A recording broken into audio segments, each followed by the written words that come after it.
Aloha, beautiful beings, and welcome to another episode of the Yoni Havana podcast, where we explore consciousness, looking into how things work in the universe so we can enjoy life more and become more whole. My guest today is certified Kundalini instructor, visionary leader, and health and wellness coach and mentor, Coach Tomorrow.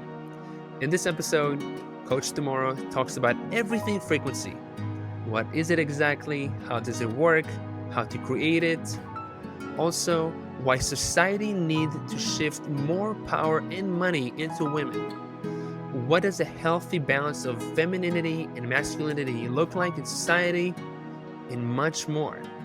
She also walks me through one of her powerful goal-setting exercises, which is about 1 hour into the show. If you find value in this conversation, please share it with a friend. So enjoy this high frequency and high vibration conversation with Coach Tomorrow. Aho. Coach Tomorrow, thank you for coming on to the show. Welcome. Thank you, Yoni. Thanks for having me. I'm so honored to be here. It's good to see you, as always. Yeah, you too. We've been friends for a little while now.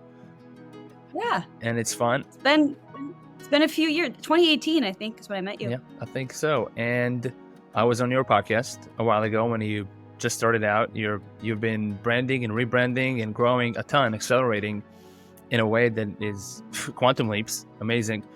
And I'm excited to have you on my show now. I had a lot of fun on your show and sharing that show. I feel like I've grown on your show and since that show. And now you tasked me with growth, and I've been doing a lot of work on my own with a lot of teachers, but I got the task from you to do some goal setting and to think about it in terms of my mission in the world. And I've seen how you really honed yourself and really are feeling the frequency of your authentic self. And then I got to do it on my own and I started doing this and you gave me some guidance. And I was like, oh, I want your help. And I figured, why not get your help on the show so we can share this with the audience and show some of the techniques and ways to get into it and the philosophy behind it. So we'll dive into that today. Before then, I think, and you tell me, now you're all about frequency. And I'd love for you to share what, people toss the word frequency now and vibration and energy and quantum energy quite often, including myself. But I'd love to hear from you. What does it mean to be a frequency coach? Yeah. So I'm just going to back up a little bit. So I hear you say growth a lot too. And I like to literally transmute that word, Yoni, into expansion and expanding.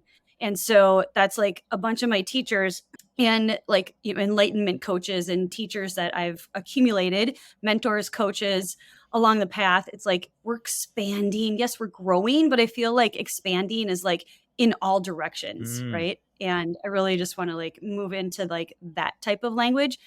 But being a frequency coach, like not a lot of people understand, like you're saying, like what does that actually mean, right?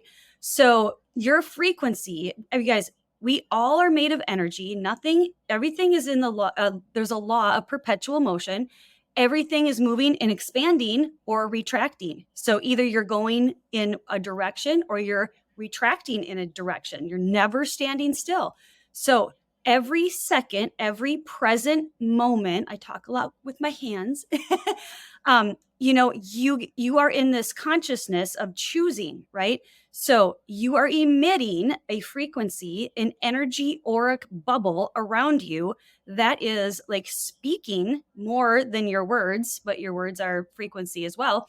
And that's how we actually communicate.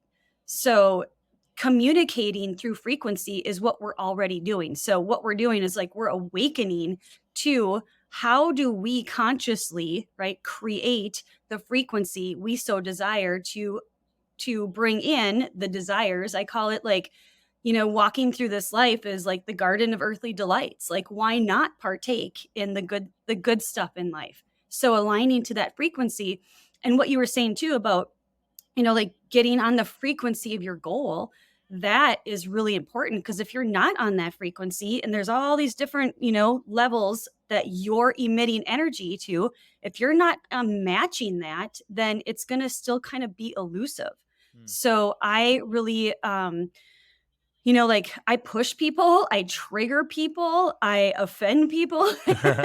But I'm also, so like, I'm fiery, mama puma cat, come out, sometimes with claws, and other times I'm like really soothing, calm, natural, nurturing, and matching the frequency of what I think my clients also need. Mm. And sometimes what we need is to be a little bit like what's going to push you forward? Like, what are you not showing up to do here, that your soul is calling you to do? And, like, those are big questions. And really, the biggest question is like, what do you fucking want? Mm. And what I hear time and time again from my clients is like, I mean, I'm super non-committal, Yoni, and like it took me, like I'm in a relationship with Thaddeus and we're married, but other than that, like I have a hard time making even commitments on my calendar because I'm not committal. And committing to a goal, and you're like, this is what and I'm going to change the word want to desire. This is what I desire in life, right? And a lot of people get like freaked out, like, oh my God, what if I commit to that and then I don't actually get what I want, or it's not what I actually want? Because my higher self might go, no, no, no, no, no. That's not the best thing for your expansion right now, right? So it can be a little bit of a freak out. I'm wondering, did that come across your mind when you were working with your goal? Well, what came to mind is just the clarity, because I want to be as clear as Mm, possible, yeah. and also attachment to goals, because I think Mm, attachment is a yeah. tricky thing, and I think it's important It to. is. I'm seeing goals as you said, like to get to the frequency is an intention, also to let it go. It's kind of like Yeah. the Oh, yeah. There's something special in there that I wanted to get your guidance on, and yeah. I'm interested when you said you're not committal with the commitment stuff. What's the idea there, and what's your take on commitments and such, and Well, keeping I open? mean, like, yeah, but like actually saying, "Oh, this is what I want. Now I gotta commit to that thing," right? To Mhm. get onto the frequency of it. So, like, let's back up just a little bit too and unpack a little bit of the attachment to the goal. You're right. Like, and there's different ways that you can, like, come into goal setting, right? And it's different for everybody because we're all beautiful, unique beings on this planet, and it might be different for you, right? So what you're coming in with is like, oh, I don't want to get too attached to this thing, so I'm gonna state it, put it out to the universe, and let it fall. I'm actually going to tell a really quick story because how I brought my absolutely, like, the most beloved being besides my husband and my children into my life, my little puppy, my sage little bear, into my life, was just that. I literally said, universe, send our family the most incredible dog, the best dog for our family. That's it. Like, don't overthink it, right? Like, it was so simple. And I went like this, and I just let it go. And I was not like, I was so unattached to any outcome. So I think like you're really onto something with that. And perhaps that might be like, the path forward for you. And so what happened is that the universe started dropping breadcrumbs because I was receptive, I was relaxed, I was calm, I wasn't freaking out, I wasn't like, how like when you kind of, when you're younger and you desperately wanted something, it's that gripping, but that's like repelling energy, right? So I had none of that. I was not attached to any animal in any way, shape, or form. And I just kept looking for breadcrumbs. And Thaddeus and I went out for a walk, and a golden doodle came across our path. And it was like kind of a big dopey, and they're beautiful. You guys, I love dogs. And it just like, I asked for the right dog for our family, right? And the lady came across the street and she's like, she doesn't listen. She was pulling on her. And, like, I was like, ooh, I don't think that's the dog for us. So then, actually, like a day or two later, we were hiking at a really beautiful place near our home called Trope Brook. And I was thinking, oh, maybe a Great Pyrenees, like those white, beautiful Pyrenees mountain dogs. I was like, oh, wouldn't that be so beautiful to have like a floating cloud as a dog? And so I started getting a little bit emotionally involved with that. And guess what? We get down to the end, and there is in the water, taking a dip, a Great Pyrenees puppy, and it was about maybe 6 months old, maybe 9. And we were talking to the owner, and they were like, "Yeah," they're like, "The thing we didn't know about this breed was that they're up all night and they like to bark. They're very protective." And I was like, "That is so not the dog for us." Like Thaddeus would freak out. Like he's like we're all about sleep. So, so I was like, "Oh my god, this is so crazy." And then the third thing that dropped in, I mean, I don't know why this even came across my mind, and I feel like, honestly, at this point, I feel like Sage dropped it into my field, and, it said, "Go check the Star Tribune classifieds." I don't watch the news, I don't read the paper, I never go on the Star Tribune, I've never even had a thought like that ever, and I was like, "Okay," and I just listened, right? Like, Yep. I just went and did it. So I went to the computer, I looked it up, I found this breed called a Wheaten Terrier, and I was like, and I said also to the universe, let it be the easiest path. That was the Mm. other part of it. So bring us the perfect dog for our family and let it be the easiest path forward. And I looked at the classified ad and there's this the little fur ball, looked like a little Ewok, and I was like, oh my God, like that's such a cute puppy. So I called him. He's like, yep, we got 2 males left. And this was like literally like March 2020. And people were freaking out, right? Like there was a crazy time. It was the end of March. Mhm. So we decided we were gonna take a road trip to Iowa, and we were like, we're gonna come see him. We get to the breeder, whatever, and there's two little puppies sitting there, and one was like boing boing boing boing boing, and it was like the runt, and I was like, oh, the runt, and I was like, I love the littlest ones of the because I'm the youngest in my family. Maybe I have some like Mm. whatever sympathy for that.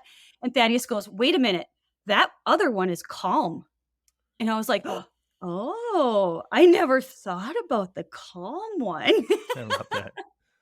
I know, I was like, I love his, like, sensibility. He's so wise, sometimes, and I was just like it just opened me up to that even, and I was like and it was just like that's what it was. It was like I mean, I feel honestly like the whole the whole process was like an opening of a lotus flower, right? It just kept opening and opening, and I just kept in receptivity and in a really positive state. So, we're the only people on the road. It was like a 2.5 hour drive, and I mean, there's nobody around. It was kinda weird. And we checked out the guy was super cool, and we picked up Sage, and we were just like, "This is our baby." And on the way home, Thaddeus and I this is the end of my story, but Thaddeus and I are both Sagittarian, and we love astrology and anything like, esoteric, and we were trying to think of a name for the puppy, and Thaddeus looks at me, he goes, "Sage." And I went, "Sage Little Bear." So sweet. Uh, So we brought home our little bear, right? And he's been literally the most perfect dog for our family I could have ever imagined. So, being open to possibility, being receptive, and I think honestly, just relaxing because like I feel like we get so yang Yoni and we get so like that's funny, yang Yoni. I'm just kidding. He said I could make fun of you. So Always. we get so like yang and uptight, right? And that creates like that's the kink in the hose. And so letting go of the restriction and relaxing, getting our nervous system back into check and going, well, hold on a minute, right? Like I'm going to offer something up and then I'm going to be wise enough though to follow some breadcrumbs, right? Does that answer your question? Yeah, and it's a beautiful story. And Sage is Little Bear. I met Sage Little Bear in 2021 in the Yeah. snow, and what a sweet big baby. I mean, he's a big baby, in He like the is. sweetest way, fluffy and lovely, Oh and my God. all of it. And I remember your son holding him, like, and it's how many pounds is he? He's probably like 35, 35, and he's 40. fluffy too, so he looks a little bit bigger Yeah. and like holding him like a Yeah. baby, and he just loves being babied. And he's a little bear, so it's so sweet. And Yeah. I heard from what Shayla, our mutual friend, that also her cat came to her before. And like, look, I'm coming, So it Yeah. seems like the animals, when Right. we're, as you said, we're clear and clean in that way of the thoughts and the attachments to what we want, the communication will come in more clearly, and we'll take those steps. Actually, I did not know there was such a thing as Star Tribune. Excuse my Oh, ignorance no, on media. it's our local Okay, paper into Twin okay, City in the Twin okay, Cities. So you wouldn't okay, have known that. okay. Cool. I'm like, Yeah. yeah, I don't. Anyways, I do want to backtrack on a little something that I think is important. And you talked about desire versus want, and I wanted to. I'd love to hear from you about the difference. Okay, so the difference is frequency.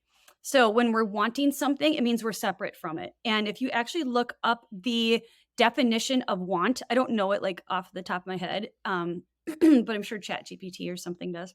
Um, it says like it is the separation between you and the thing that you want to bring into your world. So Bob Proctor talks about that a lot, and it's like you can want, and we throw that word around pretty flippantly, but it's literally the frequency of the word and the habituation of it. So if we can train our brains to replace with desire, right? Like listen to that, want. Even just the articulation Mhm, of it, want, desire, right? And of course, I'm saying it more like sexy or whatever, but it is a sexy word. mhm, And desire, like think how loaded that word desire is and how it flows out of your mouth, the frequency of it. And if it's something like we desired to bring in that animal into our life, right? I had a moment when I called in my beloved Thaddeus, and I made a decision and I decided that my desire was to get remarried. mhm, And I was like, "Oh, that's exactly what I want," right? Because I'm used to saying want. But a bird just came and said hi. mhm, Um, I love that when animals come in when I talk about Thaddeus and mhm. desire. Those are good messages. Oh, he's back. Oh my God. He's just like hanging out on my screen. There's Um, a message. so yeah, right? So the desire, so like you guys, that means something, and there's some magic in the word desire, and I love the word magic, I love desire, and I just choose to basically, bring that word forward to inhabit the frequency as if it's already done.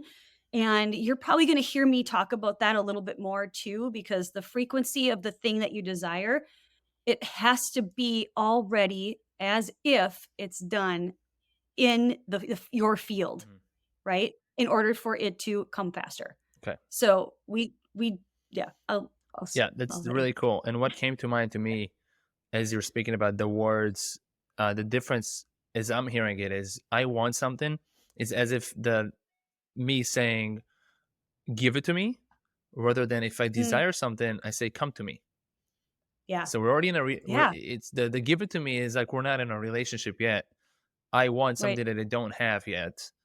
Coming from that kind of like lacking that. The desire is like we are in a relationship. Just come. Yeah, Let's get closer now. exactly. Let's unify. So that's what came to me when Mm, you were talking about it. yeah, that's exact and or if it's, even a step further, like it already is. Uh, Absolutely. But you can train yourself to, even if you don't like, sometimes people get hung up on like, but it's not, right? Like, so now you're going back and forth between like your logical reasoning brain, but oh, you don't have it. Well, you can teach your brain to believe any lie. Oh, So, I mean, I'm kind of saying lie to yourself the in media is a really nutshell. great at that, and we know repetition Yeah. and all. There's all kinds of techniques to do that. Yeah. As you were talking about it, and I think about frequency and everything that you were talking about, there's endless possibilities in the quantum. All these things, all these timelines are happening simultaneously. We're talking about infinite, so it's just about Yeah. tuning, changing the dial a little bit to tune into that thing that is already existing, but now to bring it into that existence. So meaning we just change to that other parallel life that we have, just Right. by seeing through that lens that is already existing. It's kind of lying to the other one that is not seeing it in a way. But yeah, that's what I'm reading. Well, exactly. So okay, so people like to hear about my story and how I brought in like my beloved into my life. When I had so many relationships before Thaddeus that were like low vibe. And I was there, right? Like that was my frequency. And so what I did to change my frequency is just what you were talking about. I found a guided meditation. I was actually just thinking about this the other day because I'm writing up this PDF on like 30 ways that I changed my frequency or whatever, right? And one of them was I was listening to this YouTube video, and this was years ago, like years ago. And I remember, like, I can't find it anymore. I wish I could, but she talks up, she like guides you through, and she talks you down into this like hypnotic state. And she's like, you're in a bubble. And it's this woman who has like a Spanish accent. And she's like, now I want you to imagine a bubble right next to you. And then she guides you to literally like step in to that other life in that bubble, and who's there, what's it smell like, what's it taste like, what's it look like, and like all those things. It was an 18-minute video. I wish I could find it, but I might just have to recreate it.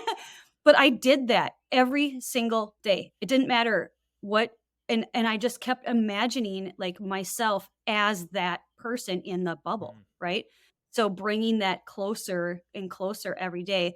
And then excuse me, probably about 6 months later is when Thaddeus and I kind of showed up in each other's lives, open to, kind of receive our divine calling to each other. And we had known each other for 2 years and kept kind of swimming in each other's like biohacking circle. And then it just opened up, and I was like, oh shit, this is crazy. That's so cool. Yeah. Yeah, that's beautiful. And hearing about this practice of creating life to that, what we call it, extent and beautiful creation of really taking control in that creation. It reminds me of when Joe Dispenza says, find it, become it. It's really become it. And we can hear about it in so many ways until it really clicks. And it takes work to do it because we are vibrating on a certain frequency a lot of times based on the programming we got from childhood and everything else, and by repetition of our surroundings and media. And there's so many factors. We're co-creating with the universe. And that's I think a lot of times people say, but I'm trying to create here. And like, yeah, it's a co-creation. And the more one would stay in their authentic self and in the field and really not in their mind. When you were touching on, you say, I said that you can make fun of me. Of course you can make fun of you. You can make fun of my what I call the egoic identity of Yoni. It's not me. It's an identity that I created.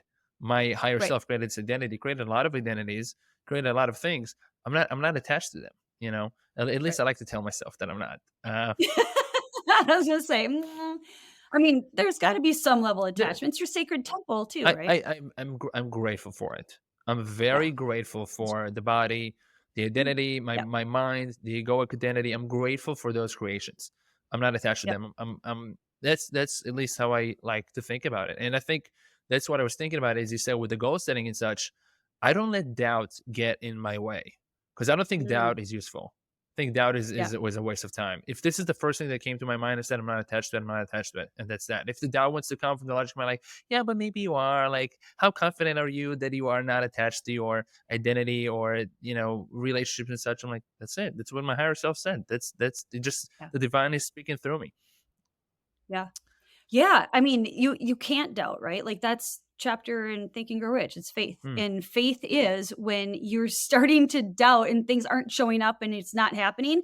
That's faith, right? Is to keep going, keep seeing it through, keep not just believing. Believing is just like kind of, the foundation. It's knowing. Like we're moving into the age of Aquarius. I don't know if we're already in it or we're moving into it, but I know this is my inner knowing, and this is my alignment. So when I talk about, like that alignment piece and having faith in, bringing in the magical, like puppy into our world, bringing in my magical beloved and raising magical children, like I did that on purpose and I co-created that. Right. So now I'm stepping into my latest like career, and I'm co-creating. So it's just like expansion and let's create, right? We came here. I'm a creatrix, and so are you. And we came here to create. Like that's what we did. And what, like this patriarchy is keeps us into our left brain and like, logical reasoning. No, but it's like, no, we move into our right brain as well because they work in unison, right? Like it's a relationship on its own. I actually went to a graduate school. I have a Master of Fine Arts degree in ecological architecture. And what we were taught is that the two brain hemispheres were like separate, and this is this, and this is this. And I was like, yeah, but no, I mean, it can't, like, how the fuck can it be separate? Like, what? And then, we talk about like moving in from the left brain over to the right brain and then back and forth. And now we started swimming back and forth. And I'm like, yeah, like that's what we do. We find poetry in the science, and we find the science in poetry, Mm. right? And in the art. So they both come together, and you use them for separate things though, right? But what we are taught in our 12-year sentence Yeah, education I love system, that. I Thank you. I have some opinions about that. That's I exactly. used to be a substitute. That's a Yeah, good one. I used to be a substitute teacher in the system, and I mean, I was in it. I saw elementary, middle school, high school, and like what is happening there. Yeah. It is not great, right? So I know I'm kind of going off on a little tangent, but like we're not taught that in a 12-year sentence in the art classes. Like when I would go in and I would either substitute or kind of co-teach with one of the art teachers, they're mimicking Frida Kahlo, they're mimicking Van Gogh and all these people, and I'm like, that's not being creative. You're not cultivating creative, flow from children who are so connected, right? They're all in theta state and like they can be so creative. So, I mean, I really saw a need for that. So I would kind of go in as like a rogue, if you will, like teacher, and I would do projects, especially with my children and their classes, because at the time I didn't know enough to pull them out of school. And I just was really, really, like a big part of their school. I was very invested in what they were learning, and I would unteach them. I would unlearn them before and after school. I programmed them before school. So I did all these other things that I knew that, like I wanted them to learn. And one of those was being in a program called Destination Imagination. Like they all had to be in DI. Mm. And that was like a rule in my house. And they were Destination Imagination is and it's like a in person, but it's competitive theater. It's so cool. They have to create their own costumes, they have to create their own sets, they have to write their own scripts. Mm. They have to do everything without like adult it's called intervention. And the creativity that poured out of these children was unbelievable. We went to Globals twice, and like it's competitive. Like you get so many minutes and you have to put on a play. And then my older son Jackson, he was a teenager, Yoni, and he's like 16 years old, and he's dressed up as a Greek god, full on face paint, and like other kids that were his age, and they're putting on this play in front of everybody in the school gym, and I was like, I mean, I was like proud mama moment, Mm. right? Like he has no like he was preparing to be able to speak in front of people. He was preparing to speak to adults. Like that's what was, happening with this.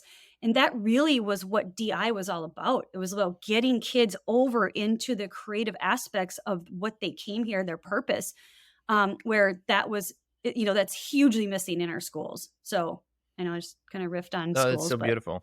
I think that's really yeah, great information for a lot of people, including myself, as I have very young yeah, children.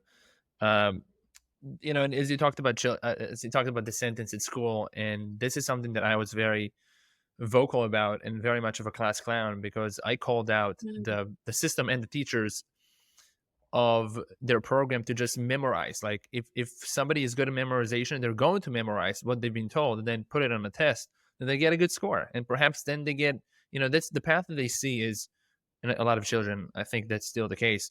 I'm going to get good grades at school, so then I can get a yeah, good job from somebody else who yep, can give me money, energy for a certain lifestyle. And that lifestyle is the lifestyle that I've seen on TV or from other people in terms of a house, cars, vacations. Uh, I don't even know, like dinners, makeup, toys. That this is what I've seen. And I like what you said also about the creativity, because otherwise or just working, people would be mimicking, let's say, other people's paintings or even anything else. It's already been done. Like Yeah. that's not being creative. That's just taking something that's Right. already been done. How is that creative I- by any means? And children, I've seen it yeah. with my children. They are so creative. I mean, the names that my daughter comes up for us, her parents, and for anything else, just makes up things, songs, gibberish. Like it's so cool. It's so beautiful, Yeah. and it's I don't need. I mean, that's coming from the field, and Right. they're so connected to Right. the field. Why would anybody want to? I mean, I do know why, but it's really, it's tough because parents also are already in the system of making money to send Yeah. them to certain school and feed them, Right. and now, as we know, even eating clean food, clean water, all of that is expensive. With Right. the attacks on humanity have been to an extent that it's just expensive to keep up with that, and then knowing that homeschooling is tough. So I mean, I'm hearing everybody on their decision making. And I think getting the tools, even as you said, like to do a little bit of programming before school, some things after, conversations, helping them do something Yep. in addition to what you already where you already sent them, knowing that some of the systems that we have in place are not effective and it can be damaging. There's one Yeah. word that you said earlier that I actually don't know what it means, and I want to visit it. It was creatrix, I think. Oh. What? Oh, you haven't heard No. Creatrix? Oh, okay. So it's like divine femme, like we are, so like it's our womb space. Okay. And with the name Yoni, I cannot believe you don't know this Well, word. Just cool. sorry. Yeah, Sorry, but not sorry. it's beautiful. No, creatrix. So we have this power, right, in our womb space. Like think about the womb and it's dark. It's the same as the earth and the soil. So you plant the seed. It's what we do during the full moon ceremonies.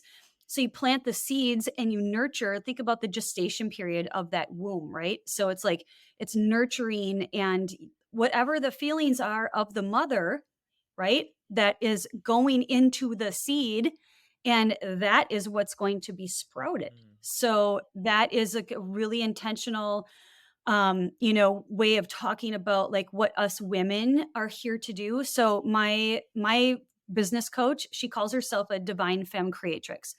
And so I'm just picking up some lingo, but it's very popular thing to say kind of like about women. Um but it's not just like for women. It's like we all have that aspect within us. So we are all creators. We came here to create. Mhm. I mean, we have to because that's what we do every second. We create Mm. through our thoughts, feelings, emotions, actions, right? So just taking a very like her sentiment about it is like women are so powerful and we've been shut down for years. There's a huge genocide against women. Not a lot of people know about that. A lot back in our ancestry, if you were a healer or God forbid a witch, which just means wise, Mhm. um, you were hung, you were burned at the stake, you were drugged behind a horse, you were, like all these horrible things that happen to women. So there's this like kind of collective consciousness around women being afraid to speak and being afraid to use our Mhm. our throat chakras. So Ingrid, who's my coach, she like is on this planet and she's like put your daggers down, ladies. Like there's no reason that we need to be, like nasty to each other or in competition to each other. She's like, or to yourself, because so many women have like that like Mm. self-loathing, like it's really apparent, Yoni. It's so crazy. And it's our mother wound. It's the wound before that. It's our grandmother's wound. It's our ancestors' wound. So we have this ancestral wound that we're repairing. And that's part of like what I came here to do is like my purpose on the planet right now is to help heal that wound. Mm. And so, and be that as may, like with other women right now that are kind of rising up and being strong. And I think, like what Ingrid talks about too, like she's all about money and putting money back in the hands of women who talk like this, right? And who are strong and full of light and full of love and want to see the world to be a better place, who are committed to raising their children in a better world.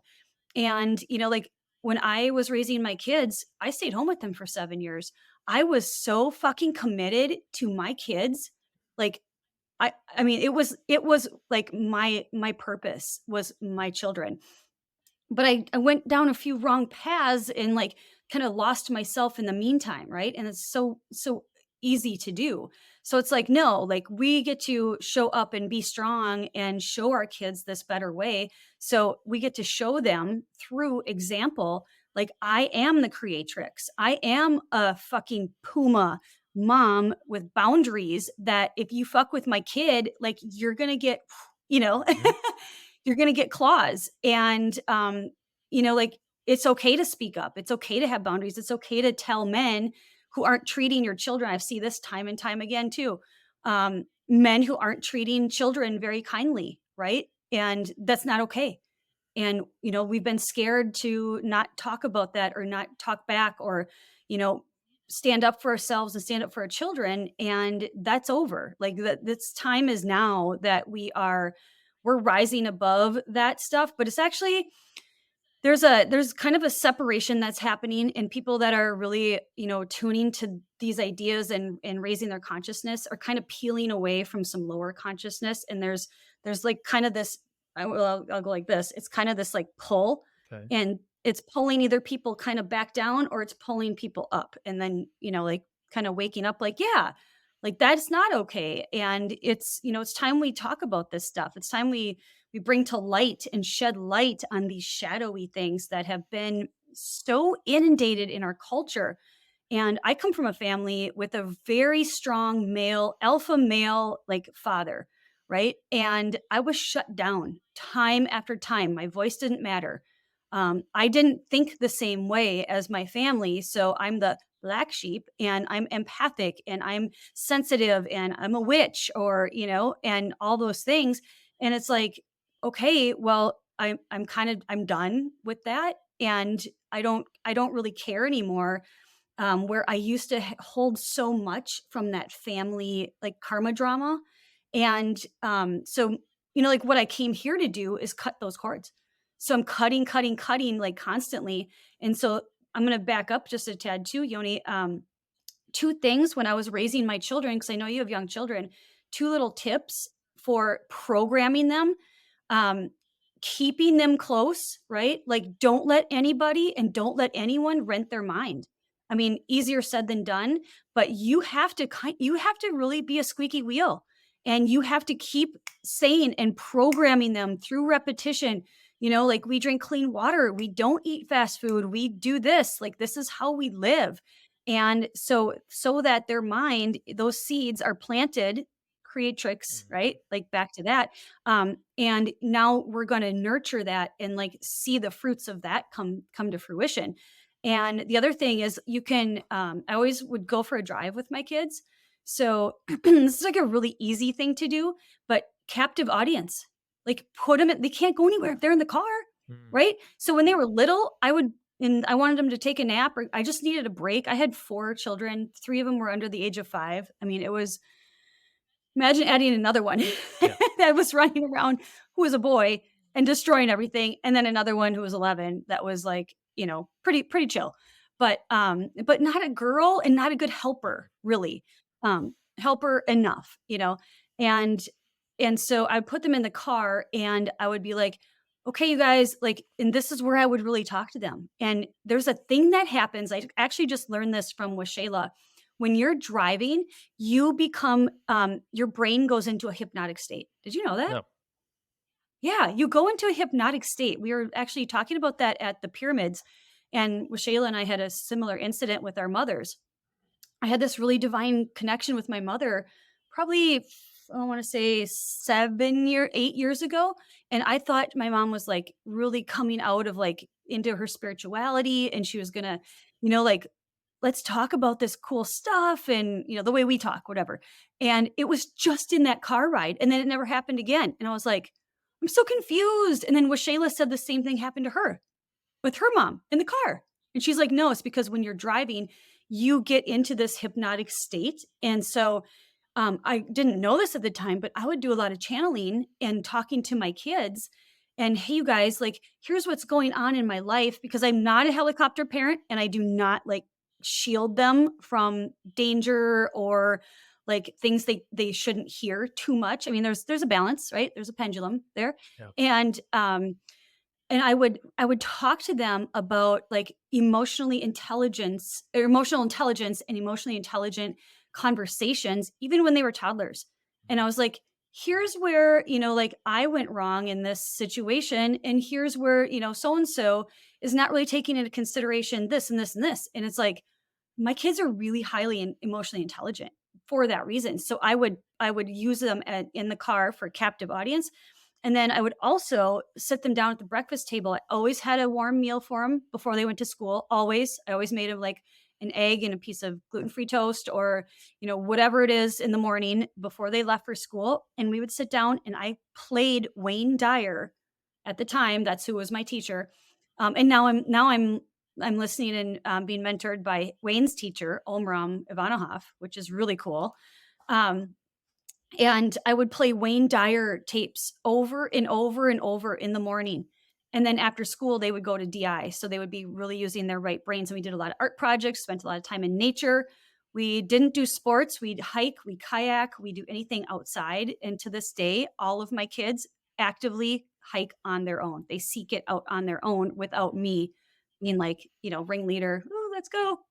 But so, like there's all these things that we get to do to protect our children. And I think like really showing up as a conscious parent is such a huge part of moving forward and raising our consciousness on this planet. And, another thing is like nobody's perfect, parents aren't perfect, but we have so much societal pressure on us that like I feel pressure from my family because of my, like my father is very, very strong in our family, patriarch. And like they don't really have the emotional intelligence like skills, right? And so shaming, so when you shame somebody about something, about a habit or about something that they're doing, that isn't the worst way to teach them, right? So that is not working. And society kind of comes in from the other side. So it's like you have all these pressures as parents, and like it's the most fucked up job there is. It's like you love it so much, and then you're like, why would any at the same time, you're like, why would anybody want to do this? Like honestly, that's when they turn into teenagers. You're like, what the fuck am I thinking? Like this is I like you don't even know, right? Like you're so ill prepared for it. But like those were like little tools that I did with my set of three. It's kind of like my second set of children. I had one from my first marriage, and I call him like the one who got away. And I saw what happened, and I let other people, because I was super young when I had him, and I let other people and society and politics like program him. And I saw what happened. And then when I talk about being a mama puma, that's what I did with my other three. I literally was like, I was like, nobody is programming these babies but me. Wow. And it's really cool because now I'm starting to see like the fruits of the programming. Jackson, who's my beautiful little California kid, I asked him, a long time ago, what do you want to be when you grew up? And he said, I just want to be Jackson. Isn't that a great answer? Oh my God. I was like, oh, you're 10. Like I was like, oh, and you are just like not just Jackson, but you are Jackson, and you're not your name, right? But whatever. Um, but you're this beautiful, glowing, and he's a kind of dude like he walks in the room and he lights it up. Like he has so much light within him. And we went through some pretty rough times during his teenage years too. And I just kept repeating, Yoni, I see the light in you. I see the light in you. I know it's in there. I said, go let it shine. Go let it shine. And he did. And he's like doing it. Since he was 10, he's like, I'm moving to California. I'm not going to live here anymore because he just doesn't like where we live, the cold weather. And when he turned 18, it was about 6 months later. He was on Instagram. Somebody hit him up, and he got an interview. And a week later, he was like, "Bye, Mom. I'm going to California." I was like, "What? Like you're actually?" He's like, "Yep." And he hasn't he's been back twice to visit, but he planted those seeds so long ago, right? And he's a solar salesman out there, and he literally walks around being Jackson. Like it's so cool. And then I get phone calls like, "Hey, can I get a coaching call?" hey, like he just hit me up the other day. He's like, hey, I need to know more about this. Hey, what do you think about this? Just bouncing ideas off me, using me as like, not using me, that's not the right word. Um, like, well, I mean, it kind of is though, because he's like looks at me as his parental guidance. Like I'm guiding him, and I have been all along, but I'm really guiding him now. And he's like, take a picture of your refrigerator for me. I want to see what you guys are eating. Like, Mm. why are you so healthy? I want to eat what you're eating. Right. And then he just messaged me and he's like, look at my garden. He planted his own garden. This kid is 20 years old, you guys. Oh my God. And he's like sending me messages like, hey, if you eat a spoonful of purple sea moss, it'll clear up your skin or, whatever. And he's like posting about it. And I'm like, oh my God. And then he's wearing blue blockers. He's turning off his Wi-Fi at night. And I mean, most adults I know won't even do any of those things, or maybe one, right? And this kid's doing them all. And he has the courage to stand up to his roommates, even. And he's like, no, we're turning the Wi-Fi off at night. And his roommates are pissed. And he's like, I don't care. He's like, I'm protecting my health. He's Wow. like, I need to regenerate and restore. And he's like working out a bunch outside and in the sunlight every morning. I mean, he's really like, Yoni, when you see that, like he's just like this flower that's living. I've sent him maybe $200 since he left. He's just independent. He just does life and he's doing what he wants to do. He's living a great life. He lives in a posh apartment with a bunch of dudes and like he said he did 200 doors in 3 days Whoa. last week. I mean, the hustle that this kid has is unbelievable. But it's like it's that light igniting in him, and a lot of things I see that's happening. I'm like, I planted those seeds, right? Like I did that. Mm. And like you guys get to do that now. That's so beautiful. I go to you for a lot of parenting advice and relationship advice too, in the sacred relationship that I have with my wife, because you have experience and Mhm. you have such great experience, such conscious. You created such conscious kids, and you're in a conscious Yeah. and elevated relationship that I come to. You're a fantastic source. And as you were touching on the teenage years, and perhaps it's for people that either have kids now, have teenage kids now, or don't have kids, and they think like, yeah, what the fuck would I want to do that? That's the hardest job in the world. As you can hear now, on the other side of that, first of all, there's Yeah. expansion. So what the kids bring Right. to us, I think there's the most beautiful job it is, because it is hard. And with this, with this challenge, there's a lot of expansion. I'm not going to use growth anymore. There's expansion, and that's really a lot of it. I see it as we come as the souls come here to experience things in the third dimensional sensational body in order to feel things, then to experience them and to expand. That's what I see. Yeah. So that's a great opportunity to expand. And also, yeah, so after the darkness and after the tougher times, there's this beautiful seeds that if you keep nurturing them, they will bloom into beautiful creations. And I do want, this is the one thing I want to touch on and hear your perspective. So with the patriarchy and creatrix, and I do think it's a very important and essential that we balance the energies on Earth right now to bring more of the divine feminine, as we've been having a good amount of toxic masculinity. I've Yeah. heard, I was working with a Reiki practitioner for a while as I had my rib injury. But one of the things she said to me, which was my last session, after the session, is she said we got to crush the patriarchy. And to me, I'm a patriarch. I am a father. I Well, am the father. I'm the divine yeah. father. I'm the divine Yeah. masculine expression of, Right. of my family. Of I'm trying to be that for everybody, all sentient beings, to contain the creation. You talk, even when you talked about the dog. You have this desire, you create this, and then Thaddeus is like putting a little bit of direction to your creation. But what about this calm one? This is what we're here to Yeah. do. And I want Yeah. to hear your perspective, because we talk about the patriarchy, and I think this is where a lot of men and sometimes women, they don't understand the difference. Yeah. Perhaps yes, it's about crushing the toxic masculinity, but not the divine one. It's about bringing this balance. And for now, yes, we've been in a lot more yang. I've seen women in a lot more yang. I mean, I know Totally. most of the women also in my family, they've been, in my opinion, in more Yeah. yang than is healthy for them. Yeah. They're still doing fantastic, and I think it's a great thing that they nurture the yang too. But yeah, I'd like Yep. to hear your perspective. Yeah, so, I mean, that goes back to pendulums, right? Are you familiar with Brian Scott at all? No. Okay, so he has a huge YouTube channel. Well, Shayla was actually on his channel. She kind of perked me up to him, and like he talks about pendulums. And we all know like the idea of a pendulum, but the pendulum, like when you pull it up on one side by physics, like by mathematics, right? It has to swing the other side, right? Mhm. So, yes, there are pendulums and there's all kinds of pendulums and they're you can look at them as like a little bit divisive, but that's the way that things work, right? And in our society, like the pendulum just it's swinging too far.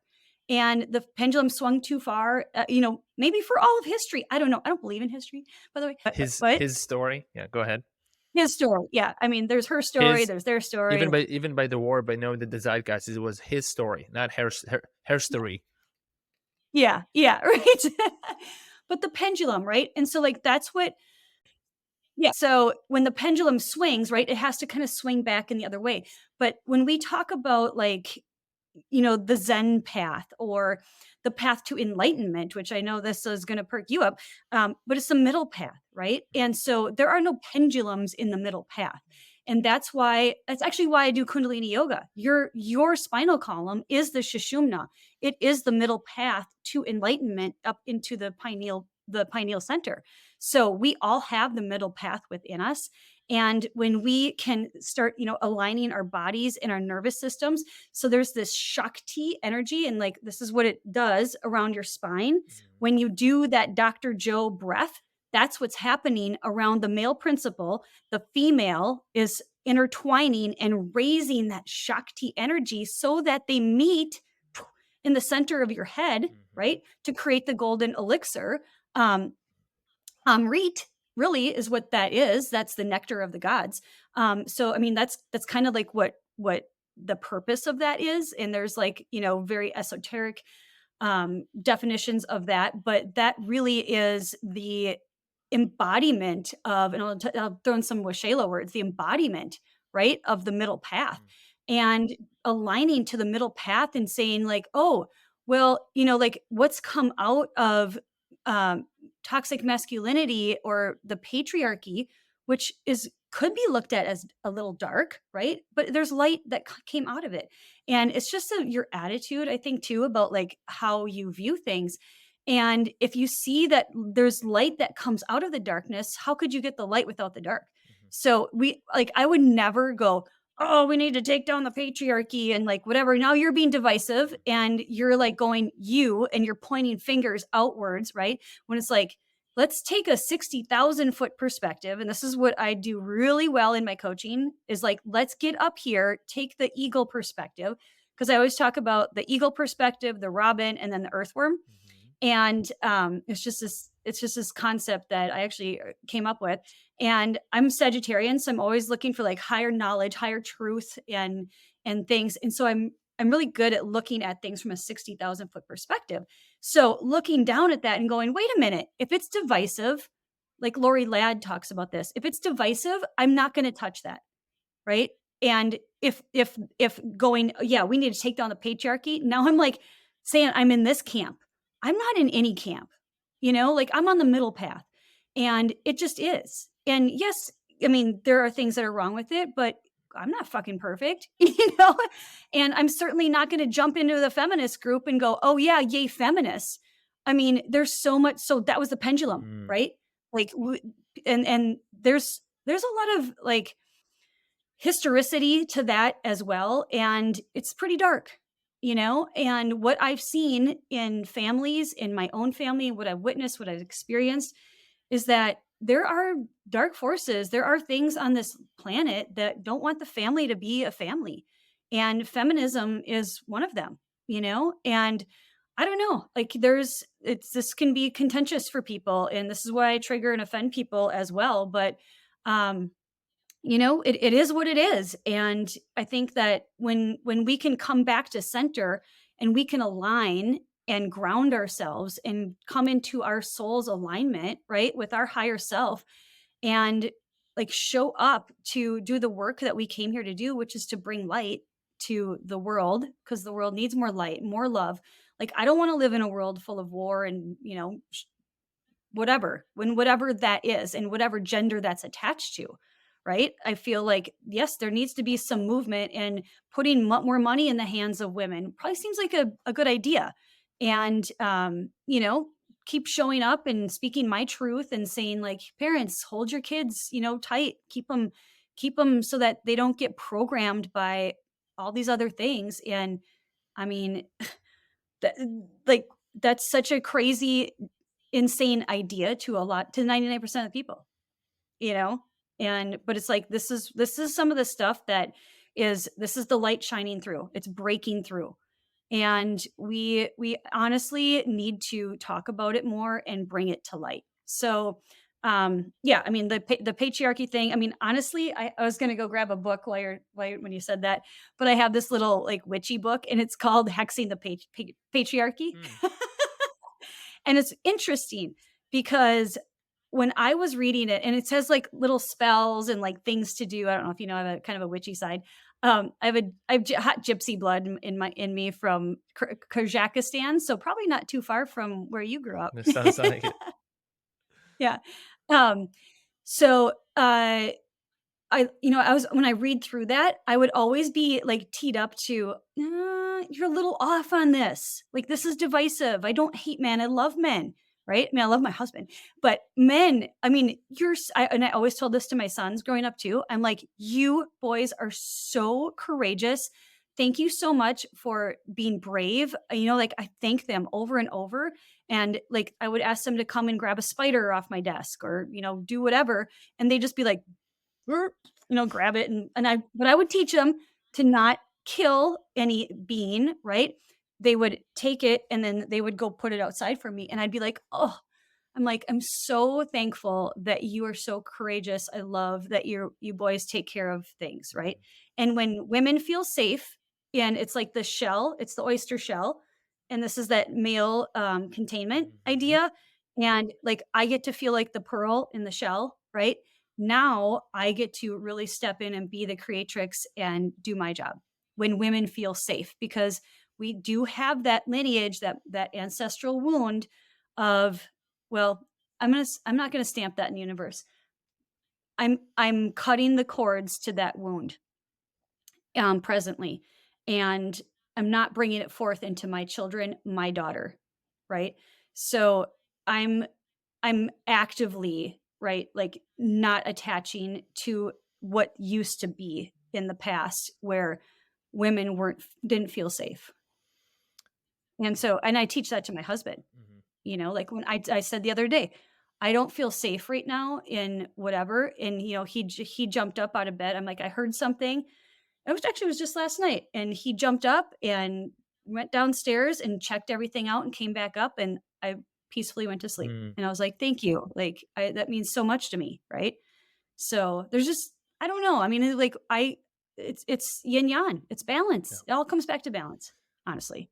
What are you talking about is something that my partner, Michael Tiarno, teaches at the men's retreat, at the Men of Integrity retreat. So he Mm, teaches about containment, and he teaches about the yes. the roles and desires of the feminine Mm, and the masculine. And the feminine wants, I think, to feel safe and secure even before being wounded, just because it's safe and secure to create.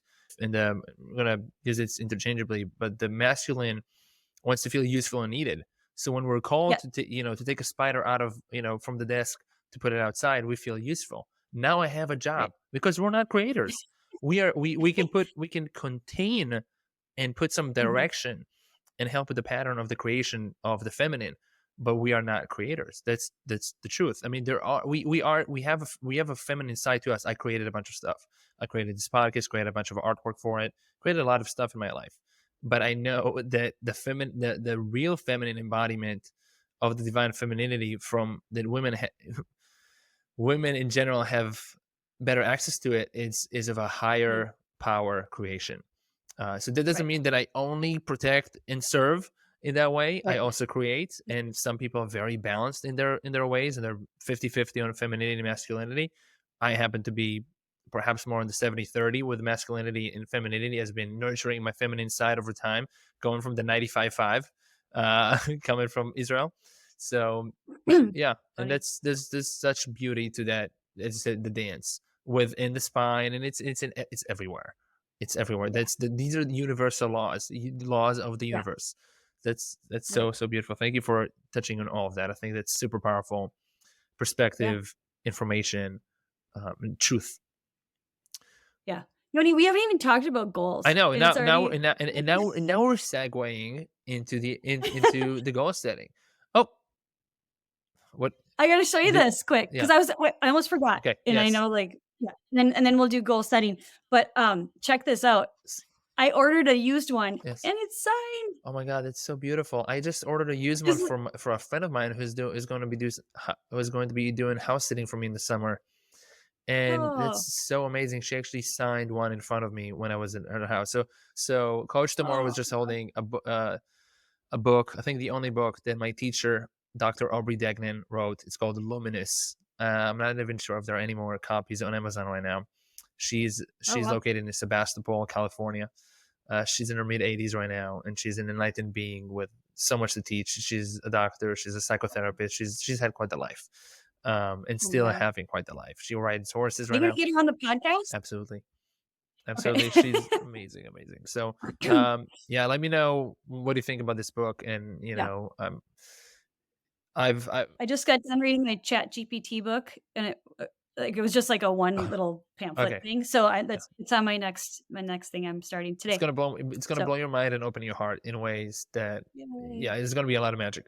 Okay, let's dive in Awesome. into this goal setting exercise and guidance by Coach Tomorrow. Okay. And Okay. what I'm gonna do is I'm going to pull up what I did as you were guiding me before. So Okay. I'm gonna pull this up here on my computer. Are you gonna screen share? No, I'll talk about it. Let me find this. Okay.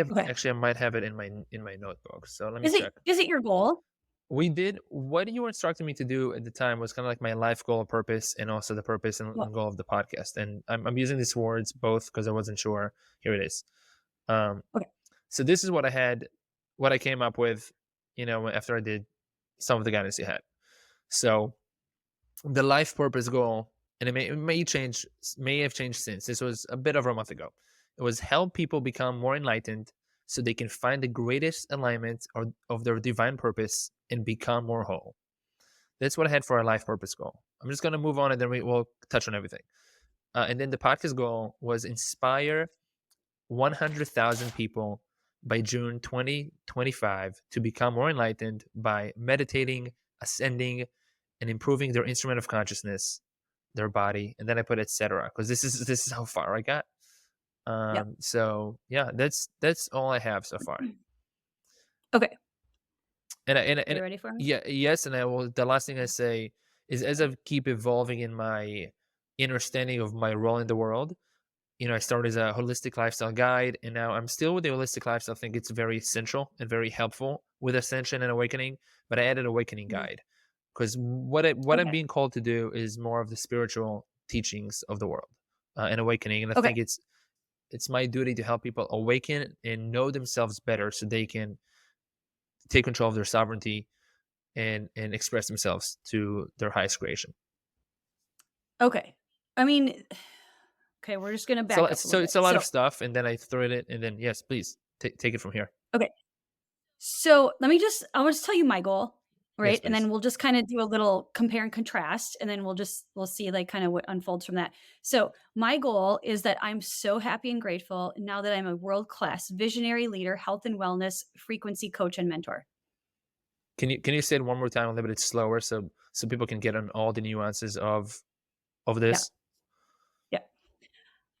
My goal is that I am so happy and grateful now that I'm a world-class visionary leader, high frequency coach and mentor. Okay.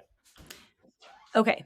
So the thing I want to point out is that I speak that as if it's in present tense, which is taught to me by my coach and mentor, Bob Proctor. And so I say it as if, right? And these are just a couple differences in the way, like, I was testing you because like I wanted to hear what your goal was, right? So anytime I say my goal, Yoni, I always say I'm so happy and grateful now that, or thankful, or like change the words however you want, but move it into present tense always. And so that's the repetition thing, right? So it's always repetition. I know my goal by heart. I know my goal. It is on my heart. My goal is like on the top of my brain, like all the time. So I can have instant recall to that goal any point in time, right? So then I can use it as a tool. So second of all, I mean, I got the words world class from my coach and mentor. So I am not like embarrassed and shamed or any way, shape, or form to say that like I borrowed those words from her because I felt alignment with that. And what I really wanted for my goal is that, and you've heard me say this before, I wanted it to expand. It's not just like me and my clients, like right here, right? It's like, this is world. This is about the world, visionary leader, right? And these are the things I came here to say. So it's super expansive. So it really has the yin yang in it. So like back to balance.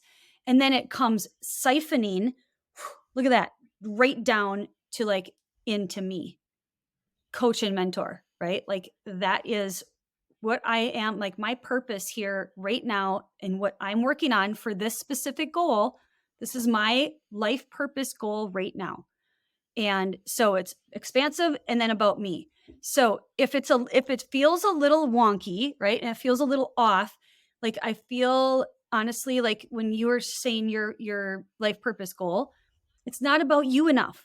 It's about others. And guess what? You don't really get to say about what others get to do or want to do or their life path or their journey or any of that, right? So I would say like reel that in a little bit. I mean, you can put out there like what is it you are doing, not them. Like you want this stuff for them, and I feel like we get tripped up on that a lot, right? It's like, well, I'm here to help people. I'm here to da. Well, yeah, like we're all in service to the world. But what the fuck are you doing to do that? Right? Like you're an inspirational visionary. I mean, that sums up you're a spiritual visionary. I mean, you're here to, speak to men and wake them up. Honest to God. Like that's what you do, right? Thank you. And yeah, so really it's bring it back home. And then a couple other tips too, and this is what Thaddeus in his wisdom brought to me. He's like, maybe it's easier to start smaller. So like, what if you come up with a goal? And so then I think, the podcast, look at what the podcast want. Like now you're speaking exactly like you've got a very specific goal in there and you believe that, right? And you're feeling the frequency and alignment with that. And like, that's your desire. And you've got that like number in there, like, would you say 100 or 200,000? 100,000. 100,000, right? And like, how does it feel? What's the frequency within you when you say that goal? How does it feel to have 100,000? Is it downloads? Is that? I mean, around 100,000 people. So it's actually, I'm thinking about unique without me even having the matrix that this is what's going to happen by June 2025. So it's about 2 years from the time I launched my first shows. Just a little bit over to inspire. So you're going to inspire, touch. Let's just say touch 100,000 people. Now, let me ask you this. What does it feel like for you? Like close your eyes for a moment. What does it feel like to have that already be done? Feels really nice.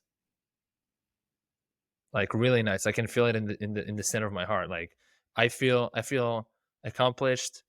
I feel like I'm doing my mission. I feel like this is what keeps coming to me. It's like this divine purpose is being accomplished. And there's more because I put June 2025. There will be more. But for now, I'm focused on this step one. And this is step one for me. Right. And so that feeling, right, when you align with that, do you see how like the words that you have down in your podcast? So you just started a little bit smaller, take a little chunk, right? Like the goal for the podcast. And the way that you're connecting that feeling, like that's the magic and that's the frequency of the goal, right? Yeah. And the more now, Yoni, every time you say that goal, I would say like get it down to be a little more like not super succinct, but a little bit more succinct so that when I pop into Telegram and I say, "Hey, Yoni, what's your goal?" It goes, boom. I am so happy and grateful. I'm a world-class visionary leader, health and wellness coach and mentor, right? Like Mm. you can rattle that shit off. And then when you like you're basically training, you're retraining your brain. This is brain training.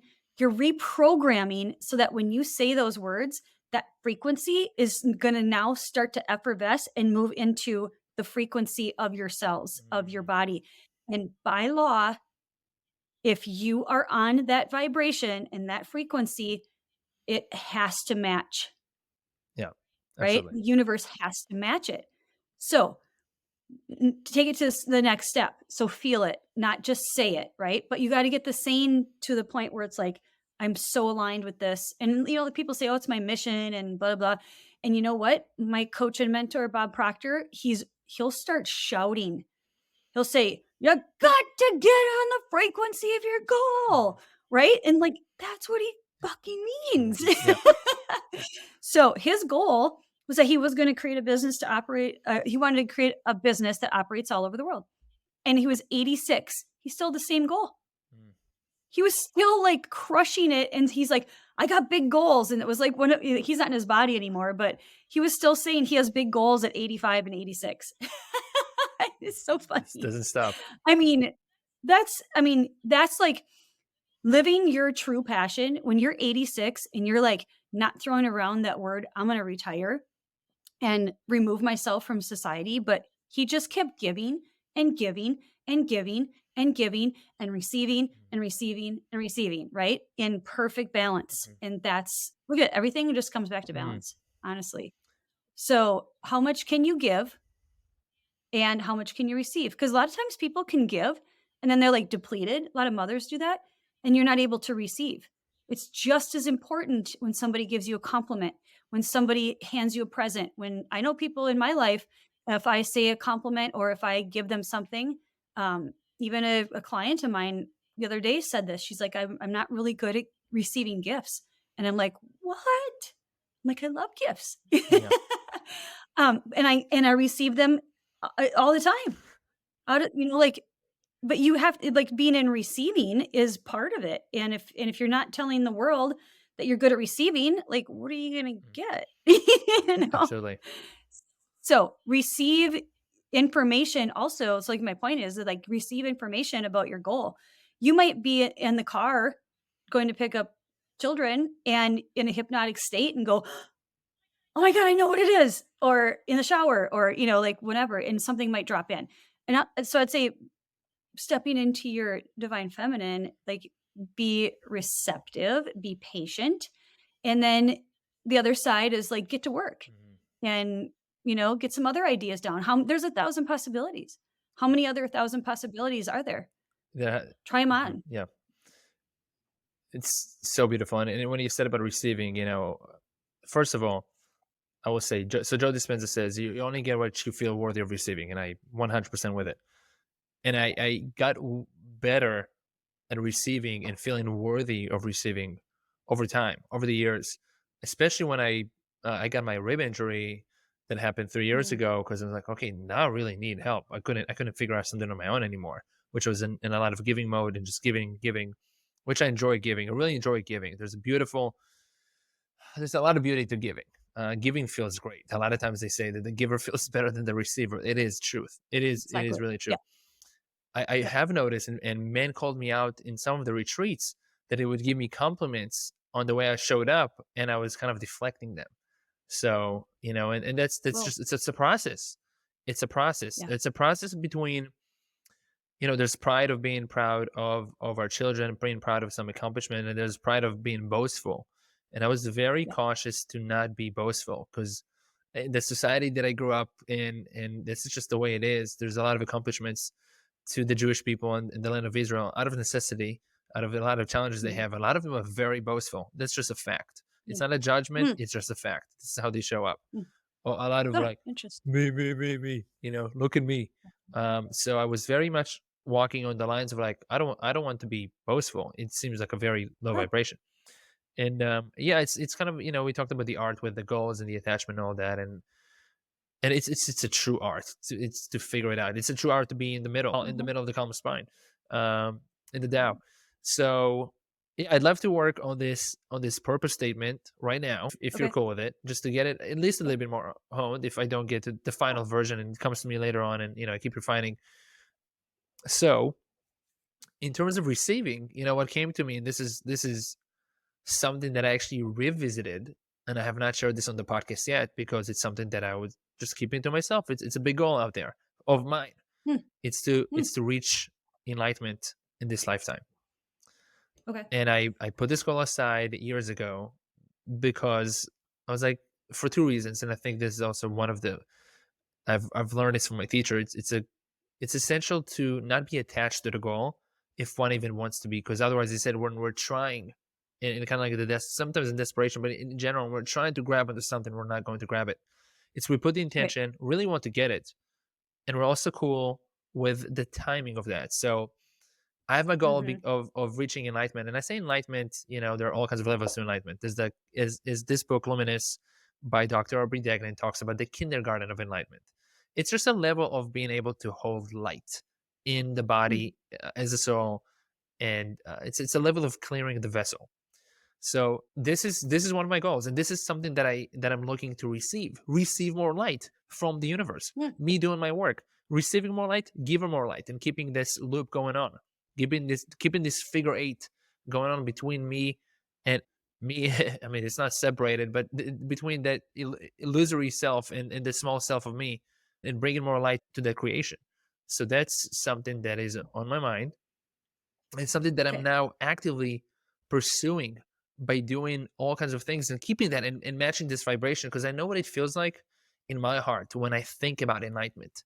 And I think about enlightenment too with and this is when I really got back on this goal, because I realized that me reaching enlightenment is for the better good. It's not just a selfish act of feeling and being in the observance of the beauty of being enlightened. Mm. There is some of the selfish part of it that wants to experience that. It's about experience. I'm all about that experience, and I'd love that, and Yeah. I'd love to undo some karma and let go of baggage. I think sometimes is about karma is like just like holding a ton of like heavy groceries and letting them go. It feels good to be lighter. All these things, all this Yeah. light. It's such a beautiful word concept and really a lot of everything. And this is what it is. It's to become enlightened and to radiate more light, with that helping people become more enlightened. This is how I start my life purpose goal, is to help people become more enlightened. And I really want to get that as vibrationally, strong and succinct in a way that, as I said, can roll off my tongue, and it's Yeah. constantly in my being and in my, usually this is what I feel it, I feel in my chest. I just feel the Yeah. excitement. Mm. Beautiful. Okay, so couple things. So when you're first talking about like how, like when you're desperately grabbing something, it's like that analogy of like trying to grab water Mm, or sand, right? And it's just like you can't. mhm, Like, but we can go like this and we can cup it gently, right? And then drink the water. mhm, But I just thought of that analogy. I was like, oh, it's really good, like visual to what we're talking about. And Yoni, like part of the goal thing too is like yes, we live in this 3D reality, right? And I look at the goal as like it is a frequency, it's a tool, and it's something that I just like I love with my whole being, right? Like I know like this is what I love doing. And it's taken me a really long time to get to that point. So I don't say it flippantly either. Like this has taken you guys 15 years for me to actually come into I said 15 years ago, like, this is what I want to do. It's taken me that long to like start doing it, right? mhm, Um, and or setting myself up to the point where it's divine timing. It's how it was supposed to happen. But also like when it started really coming forth, I was like, I just kept getting yeses. Yes, yes, yes. So I see like what you're saying the same thing, like the enlightenment. Yes. And that's a heavy word, right? And people, some people can throw that word around pretty heavily. I mean, enlightenment is expansion. Like on my little frequency chart, it's enlightenment 700 plus, and then it says expansion. mhm. Yeah. And then, like the little the funnel, and then it comes down to contraction. So I guess that's why I use the word expanding a lot too. That's interesting. But shame and guilt, like they're 50 or 20 and 30 on the chart. Map of consciousness, for And so, anybody who's wondering what these numbers mean. Map of consciousness, yes. Dr. David Hawkins. Yeah. Thank you. I'll throw that in the show notes. Check it out. It's amazing. Yeah. Okay. So, like you saying your goal is enlightenment, like that's a big goal and it's awesome. And I love it. And like, here's the thing. I feel like some people would be very snarky about that and say, well, who do you think you are? And, like all that kind of conjecture. And then, there might be like guru people that kind of say like that kind of cynical thing, like, well, how do we really even know what's enlightenment? Right? Like, who knows? We don't, from like the place where I stand is like, nobody knows anything. I don't know anything. We're here having an experience on Dojo Earth, right? And if you are like, I'm on this path to enlightenment and this is what it means for me, like, and I want to bring more light to the world, like I'm all for that. Like that is amazing. And so, like you could say something like, I'm so happy and grateful now that, let's say wait, what I write down now that I can receive and give light and my purpose, or to prepare for enlightenment and share it with the world or something like that. Right. Like some of those words those were some of the things I wrote down when you were speaking, and giving and receiving seem to really, light you up without being like a pun. But honestly, like it's about light. Right. And so enlightenment, that's the preparation for. So as if it's already there. I don't think that's the right word to like, I don't know, like that's where you're going to have to play with it. And you get to be the creator, right? And mold that like clay. And nobody can mold your statue and your clay for you, right? So do you know how to make like a bronze sculpture? No. You know the process of it? It's clay. Not a lot of people understand that. So like you have a piece of clay and the artist, the sculptor has to form the sculpture, the bronze, the thinker, right? Like whatever it is in clay, and you make a mold out of that piece of clay, and then you pour the molten liquid metal into that mold. Whoa. So you have to, in your mind, like you have a whole new concept of like how hard it is when you see a bronze sculpture. Now you're gonna be like, holy shit. Like you can see people's thumbprints and fingerprints in the clay. If it's that, if it's that like sensitive, or subtle. And so you have to think backwards. You have to think about the negative space and then the positive, right? To pour it back in. So it's like you get to mold your clay, right? With those words and go, how can this sentence encapsulate like what I feel so in my heart called and elated to do? And then to use that as the tool when something negative happens, your kid turns into a teenager. I'm just being funny. But honestly, like something comes in, right? Or you have a thought and it's like, no. And this is the 3D realm, right? This is what's really helpful for me, because I tell you what, I'd rather be out in the void, and I would hang out like with the Dr. Joe blinders on in the field all day long. But I got to be here too, right? Like I still have to show up and be in this 3D reality. So put my VR goggles back on, as Dr. Joe says. He's like, once you take the blindfold off, you put the VR goggles back on, and now we're in like this world. So those negative thoughts like come in. We put the watchman at our mind. We set the watchman so that we're observing, and we go, hold on. No. These aren't my thoughts. That's not for me. And so the goal is, the whole purpose is to swing right over here and go, I'm going to attract another positive thought, but I'm going to start with my goal. I'm so happy and grateful now that I'm a world-class visionary leader, health and wellness coach and mentor. And I feel it. And I'm like, oh, that means I have to, or I get to make a YouTube video today. Oh, that means I get to do this today, or whatever it is. Right. So now you're aligning to higher thoughts and dropping in ideas away from that. So using it as your tool. So coming from that standpoint, like now it's Now it's like, oh, I can see kind of the big picture of what I use it for, right? And not that we have to attach to it either. So like that's the thing. Like um it's different than kind of like what I was talking about with like when I was, bringing in my puppy or my beloved. It's a little bit different, right? It's like this is a tool I'm using in the 3D reality. I can still do that other thing too. You can do both and just like not attach to it. There's just different ways and whatever feels right to you. So preparing you say like maybe you're already enlightened. Well, I don't know. yes, and as you talk about all these things are already happening. I think Yeah. it's about tuning the Yeah. frequency to a certain frequency, Right. to turning the dial to a certain frequency. And it's, I think, as you we talked about 700 level kindergarten of enlightenment on the map of consciousness, and it keeps going to 1,000. And actually, that map of consciousness is from 20 years ago. Now the Earth is already tuned into Yeah. way higher levels. Yeah. If you look into Lila Quantum, which is the technology that I love, I'm actually wearing this around my neck right now. The, Did I put mine on? Oh, I they did. have technology that is measured by all kinds of clairvoyants and such, and healers that they say it's 2200. I mean, and this is exponential. This is not just Mm, twice as more yeah. light. And I do want to bring this out to people.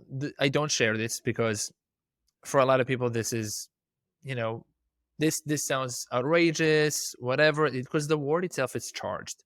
But really, It is. as I look at it, rather than like a destination, I look at the practice. And there's a book from Seth Godin, The Practice, and I focus on just showing up every day and clearing the things that don't serve me, as you said, with the watchman of the thoughts and everything else that doesn't serve me, and healing generational trauma and becoming lighter. Just feeling lighter feels good. This is what it is Yeah. about. When I feel lighter, and you talked about your son, and then I can show up and light other people, that feels good. My interaction with them felt good. Seeing the smiles on their face feels good. Hearing their stories and getting and receiving gratitude from someone that I showed up in a way that made them feel better and their life better, and the ripple effect of that. That's all what it is about. This is not about a lofty egotistical goal of Right. being a monk on a mountain. And I think Yeah. as you talked about, and I want to put this to the audience so they know, when you say I'd rather be, with a sleep mask on in the void, like, yeah, of course this feels good. This is kind of, we can think about it, where this is where we came from. There's nothing there. There kind of Right. no worries. It's very beautiful and serene. This is why I think death, and to an extent, is a beautiful thing. Um Right.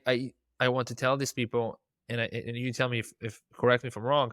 You do want to come back here to still do this other expansion work, even though it's challenging. It's not that you only want to be Right. there. That is the Right. easier route. It's the easier route to just, Exactly. yeah. Yeah. So yeah, Yep. I want to give this perspective to the audience. Yeah. I'm putting this out Yeah. there. So I've the been I mean, cautious about putting this out there. Also, begin to doubt. I don't doubt that that's my yeah. path. This is my path Right. to, Right. and this, I'm going to use this word for myself, and whoever wants, Yeah. it's too much for them. Perhaps it's too much for them at the moment. Yeah. Yeah. Definitely. I mean, yeah, it is like being here though. This is Dojo Earth. Like this is where we expand, right? Mhm. Like this is how we are expanding every day. And it's taken me like a personally, it's taken me a really long time to really understand that and like what it is, like I came here to do and how I'm doing it. So I'm just like constantly getting downloads and expanding and learning, and it's just so interesting. And I love how Ram Dass talks about that too. Yoni is like, I mean, we're it's just interesting. This life, Mhm. like we get so heavy with things and people. I just got an email today from somebody and they're like crazy being crazy. And I'm like, really? Like, what? Like, this is a game, you guys. Like, this is Mhm. crazy, right? Like, this is the game of life. And we need to lighten the fuck up, like, honestly. Mhm. And I say that like very often in my coaching programs too. And like enlightenment, it is super heavy and charged word. And I love how you're actually lightening it up and like being so cliche saying that. But it's true. It's really cool. Yeah, I would like to. Can you share that information with the Lila Q with me Yes, and with the different mhm. chart? And I will Okay. share also the links to everything we talked about. I mean, Yeah. books, Yeah. people, YouTube channels, and all Okay. that. Bob Proctor, and Okay. Perfect. a lot of things will be shown in the show notes. Everybody, so check this out. Yep. Yeah, and you talked about the light. the playfulness of life usually, and I throw this to the audience, and I remind to myself, if we catch ourselves being serious about something, that's we're taking life too seriously of this game that we came to play. Right. And I get it. I mean, it can come like this. I talk about the equanimity of importance and non-importance. Everything is as important and not important because it just Mhm. is, and we're here for the experience. At the same time, and as I said the word important a few times, subjectively, it is important to bring more light into darkness. And if there's darkness, I see it from that subjective, from the duality. Let's balance it out. Let's balance out Right. the masculine and femininity because because equanimity feels amazing. Right. And one other thing about that, I was just listening to a video the other day, and they were talking about all the enlightened beings. This is actually interesting. And they said that the thing that they all have in common, and this is, I think, from Yogananda, Mhm. um, is that they all had a really good sense of humor, Mm. and they didn't take things too seriously, every one of them. So, Yoni, you're on the right path, Thank man. you. Thank you. That's so I amazing. Well, did I get to the bottom of I kinda took the basketball of your goal and kinda threw it back to you. Thank you. That's amazing. Well, did I serve you well? Definitely, definitely. And Okay. I'm I just gonna wanna make refine sure. it a little bit more and just kind of sit. I think what the exercise you told Yeah. me with the words that come to mind of that being accomplished, that and Yeah. then recording what comes, because it just comes, just Mhm. feeling the feeling Mhm. with the eyes closed, and like when I felt the accomplishment, that's what felt good. Mm. Because I Yeah. feel like I'm on a mission, and it's my duty to do it. It's my duty to have this podcast Mm. right now. I do enjoy it at the same time. I Yeah. enjoy the expansion for myself. I enjoy talking to you. This is a great use of my time, and I feel Right. the joy inside, and also feel the duty to deliver a high quality experience, to do marketing efforts in a way that does take effort. So there is alignment there, and I'm going to just refine Awesome. it to something that really feels good and succinct, that I can constantly sing in my mind and heart every day.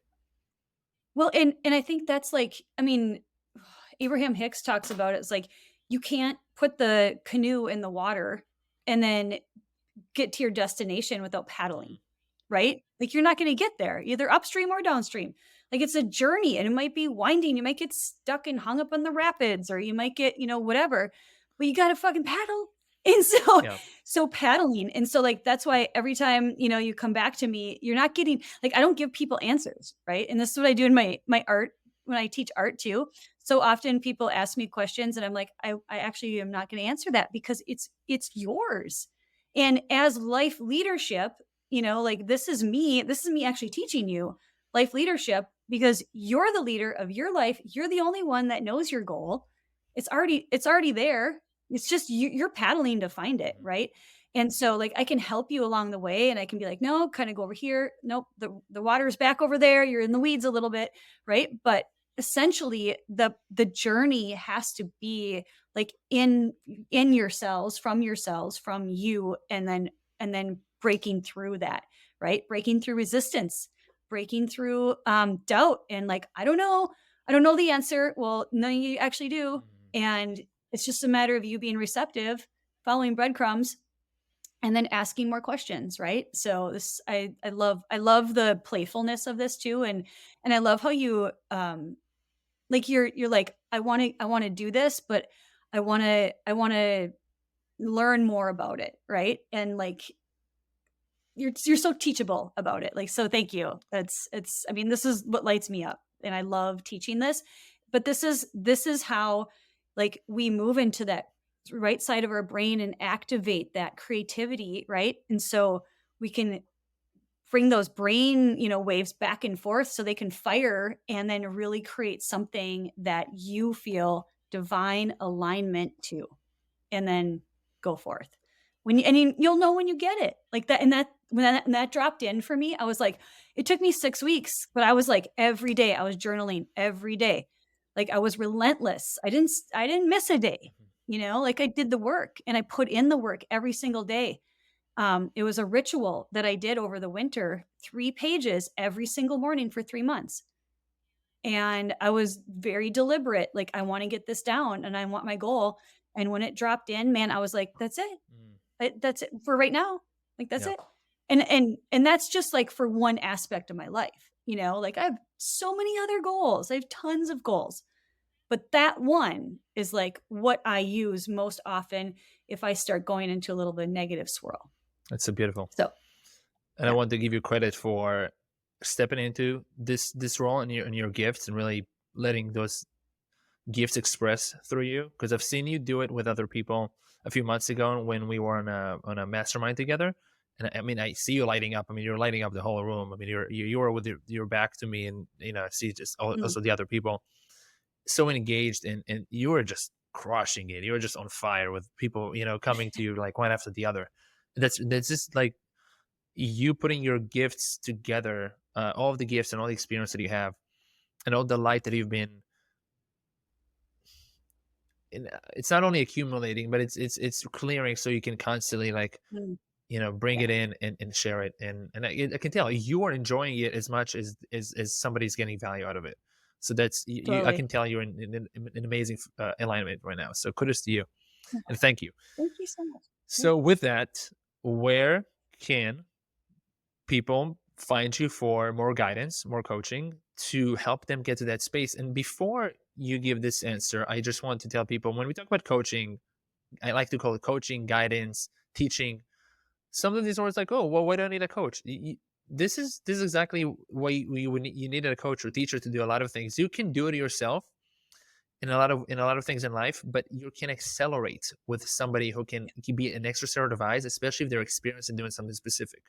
And Right. this is why, as you said, you have a bunch of mentors. I have a bunch of mentors in guidance and coaching, because it's not like I go and consume it all the time. When I feel like I want Right. something to accelerate in, I'll go to someone that I feel, if I find the right person and they come into my life, I'm like, please help me. Let's get this going on faster. I'm like, Yeah. as I talked about reaching enlightenment in this lifetime. If I want to get there, if I want to become lighter, I'm gonna need help. That's just my truth. So If you're gonna wanna be enlightened, you better look up this yes. lady. All right. So where can Yeah. people find you, connect with you, and work with you? Okay, so most often I'm hanging out on Facebook, and Facebook, it's Heidi Sime on Facebook, and I have a private free group that I'm very active in. I'm actually doing a 30-day meditation challenge right now in my Facebook group, and it's called the Magical Frequency Collective. So you're welcome to join that. You can join right now. We're on day 6 right now, so that is currently happening. You can also find me at I'm looking at my computer because I literally just had my website go live yesterday and it's still under construction. So it's called magicalfrequency.com.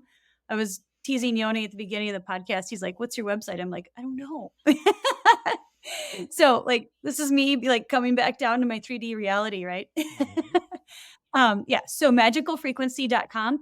And I am, so if you DM me on Messenger, that's like the fastest way to get a hold of me. You could also email me at at gmail.com.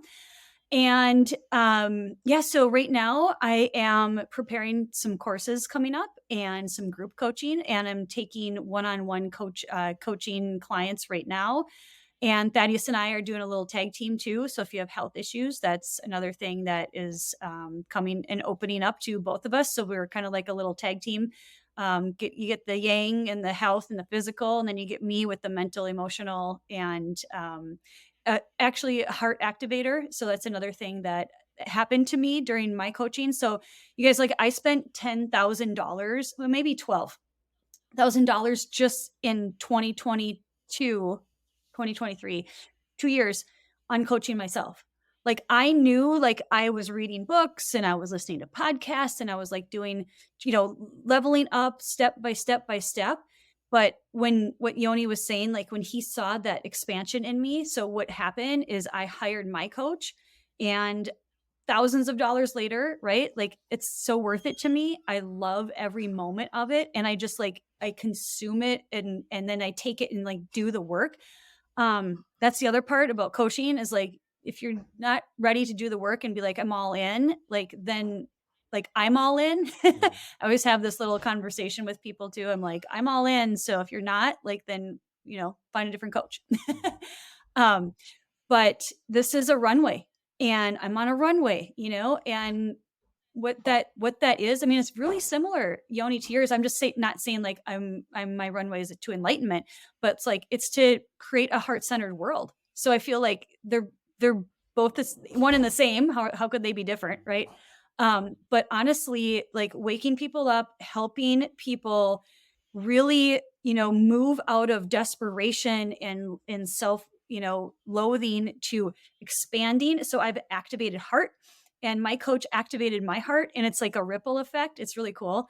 And so I activate people by my frequency, and I offer a free 45-minute activation connection call. Nice. So if anybody wants to do that and is interested, in learning more about coaching, I'm happy to jump on a call with anyone.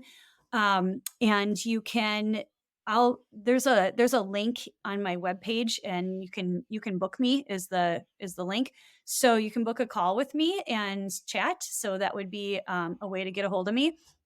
And, I just got a lot of things that are like brewing right now. Like I'm incubating and I'm creating, I'm designing, doing a lot of journaling, and some things are coming forth, which are really interesting. And so I'll be able to share more about that coming up. But yeah, so that's really where you can find me. I hang out mostly like on Facebook, and I know like some people are like, Facebook, blah, blah. Listen, I make Facebook work for me.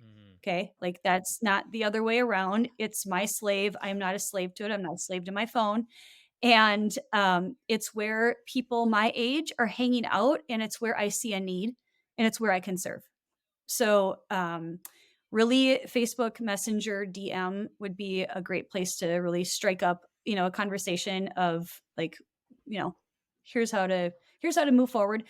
Other than that, yeah, thank you so much for having me, Yoni. I'm truly honored to be in your presence and to be in this line of work with you. I feel like we've got a nice little yin yang thing too in the work that we do. So absolutely. Thank you so much. I will just say to the listeners, so this episode is not coming on the same day that the meditation challenge is going. So it's recorded a few weeks before it will be, so it will be released a few weeks after. So if there's another challenge going on, amazing. Join that one or keep your eye on that.